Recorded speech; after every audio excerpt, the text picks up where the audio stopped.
안녕하세요, 스피서입니다. NBA 소식 전해드리겠습니다. 덴버 너게츠 팬들에게 희소식이 나왔습니다. 원래 시즌 아웃이 될 줄 알았던 마이클 포터 주니어와 저멀 머레이가 이번 시즌 정규 시즌이 끝나기 전에 피지컬적으로는 복귀해도 된다는 허락을 받을 거라고 해요. 하지만 의료진으로부터 허락을 받았다고 해서 복귀를 하는 건 아니고 멘탈적으로도 복귀를 할 수 있어야 한다고 합니다. 마이클 포터 주니어는 정신적으로 문제가 없을 수가 있는데 저멀 머레이는 이렇게 큰 부상을 당한 게 본인 커리어에서 처음이기 때문에 시간이 조금 걸릴 수도 있다고 해요. 댈러스 매버릭스가 도리안 피니스와 연장 계약을 맺었습니다. 4년 계약에 55.5밀리언 달러, 약 660억이라고 하고 선수 옵션이 포함되어 있고 트레이드 키커도 포함이 되어 있다고 해요. 그리고 어제 매버릭스가 트레이드 데드라인 전에 팀에서 두 번째 스타를 맡고 있던 크리스탑스 포르징기스를 워싱턴 위저즈로 보내서 많은 사람들이 놀랐는데요. 매버릭스의 감독 제이슨 키드가 팀이 우승하기 위해서 루카 돈치치 옆에 꼭 두 번째 스타가 있어야 하는지 이것에 대해 말했습니다. 키드는 컨텐더가 되기 위해서 두 번째 스타가 꼭 있어야 되는지 모르겠다고 했고, 다른 선수들이 각자 맡은 역할을 하이 레벨에서 수행을 하는 팀이 있을 수 있다. 기자가 2021년에 우승했던 매버릭스 팀이라고 하니까 맞다, 그 팀에는 슈퍼스타가 한 명이 있었고 나머지는 버거들이었다 라고 말했습니다. 여기서 슈퍼스타는 덕 노비츠키를 말하는 거고, 노비츠키는 다른 선수들을 항상 버거라고 말해요. 아직은 잘 모르는 선수들을 버거라고 하는데, 이거는 덕 노비츠키가 루키였을 때 게리 트렌트 시니어한테 배웠다고 합니다. CJ 맥컬럼이 얼마 전에 포틀랜드 블레이저스에서 뉴올리언스 펠리콘스로 트레이드가 됐죠.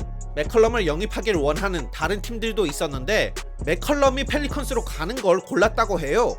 그래서 기자가 왜 뉴올리언스를 골랐냐고 물어보니 어린 선수들이 가진 높은 재능 때문이다. 최근에 브랜든 잉그럼 하는 거 봤어? 라고 답을 했습니다. LA 레이커스의 러셀 웨스트브룩이 저번 경기에서 허리가 조금 불편해가지고 경기에 결장했죠. 기자가 러셀 웨스트브룩한테 이 허리 아픈 게 원래 있었던 거야? 아니면 새로 생긴 거야? 라고 물어보니 허리 통증은 가끔 있다. 나는 경기 중에 벤치에 오랫동안 앉아있다가 코트에 나가서 확 빨리 움직이는 거에 익숙하지 않다. 이렇게 되면 허리가 조금 굳는다. 그리고 이게 골반이나 몸의 다른 부분에서 이런 증상이 왔을 수도 있다. 그래서 나는 내가 건강할 수 있고, 그리고 내 팀원들을 위해서 내가 나가서 뛸 수 있게 항상 준비를 잘 해야 한다고 말했습니다. 세크라멘토 킹스에 남고 싶다고 여러 번 얘기했던 타이리스 할리버튼은 인디애나 페이서스로 트레이드가 됐죠. 할리버튼에게 이 트레이드에 대해 물어보니 킹스는 나를 원하지 않았다. 이건 비즈니스다. 난 여기 와서 기쁘다 라고 말을 했고, 기자가 새로운 팀을 믿기 힘드냐고 물어보니 내가 트레이드 됐을 때 마음이 아팠다. 하지만 나는 내가 킹스에 있었을 때 킹스에게 모든 걸 다 쏟아 부었던 것처럼 인디애나 페이서스에서도 그렇게 할 것이다 라고 말했습니다. 브루클린 네츠는 제임스 하든을 필라델피아 식서스로 트레이드했죠. 트레이드 되기 전에 이 제임스 하든과 이 팀의 관계가 굉장히 안 좋았다고 알려져 있는데, 제임스 하든이 행동을 엉망으로 하기 시작한 게 네츠 팀이 카이리 어빙을 파트타임으로 복귀를 시킨 후부터 이렇게 안 좋아졌다고 합니다. 참고로 이게 1년 전에 네츠가 휴스턴으로부터 제임스 하든을 받기 위해 내준 것들이에요. 하든을 위해서 네츠가 이렇게 많은 것을 내주었는데 일이 잘 안 풀려서 아쉬워하는 팬들이 많죠. 왜냐면 제임스 하든, 카이리 어빙, 케빈 듀란트가 같이 뛴 경기가 16경기가 있는데 그 경기는 네츠 기록이 13승 3패예요. 기록이 엄청 좋죠. 트위터에서 브루클린 네츠의 한 팬이 카이리 어빙에게 너는 이제 네가 원하는 걸 얻었다. 그러니까 우리가 원하는 거 가서 백신을 맞아라 라고 말을 했는데, 카이리 어빙은 노 라고 답했습니다. 벤 시몬스는 이 트레이드가 있고 케빈 듀란트와 전화를 했었다고 저번 소식 영상에서 전해 들었었는데, 그때 벤 시몬스는 굉장히 감정적이었다고 해요. 그리고 네츠 팀한테 자기를 믿어줘서 너무 고맙다고 했다고 합니다. 벤 시몬스는 네츠에서 저지 넘버 10번을 다룰 건데, 벤 시몬스의 이름 벤하고 10번 합쳐서 벤10이잖아요. 벤 시몬스가 이 벤10의 밈을 좋아한다고 합니다. 혹시 벤10이 뭔지 모르시는 분들을 위해 잠깐 설명드리면, 예전에 이 미국에서 유행했던 그런 만화 캐릭터예요. 식서스의 조엘 엠비드가 벤 시몬스에 대해 말했습니다.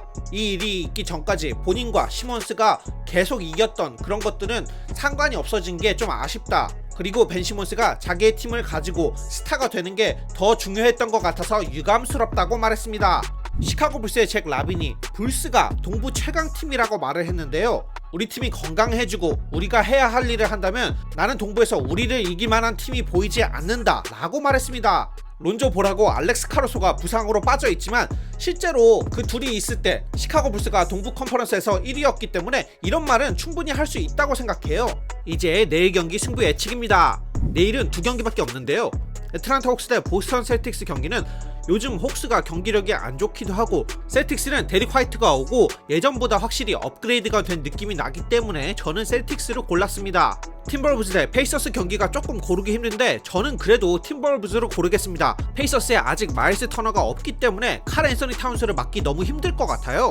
제가 준비해온 영상은 여기까지입니다. 좋은 하루 되세요. I do it for real, there's no reason to pretend. If I do it once, I do it again. Add it up, bankroll, euro, peso.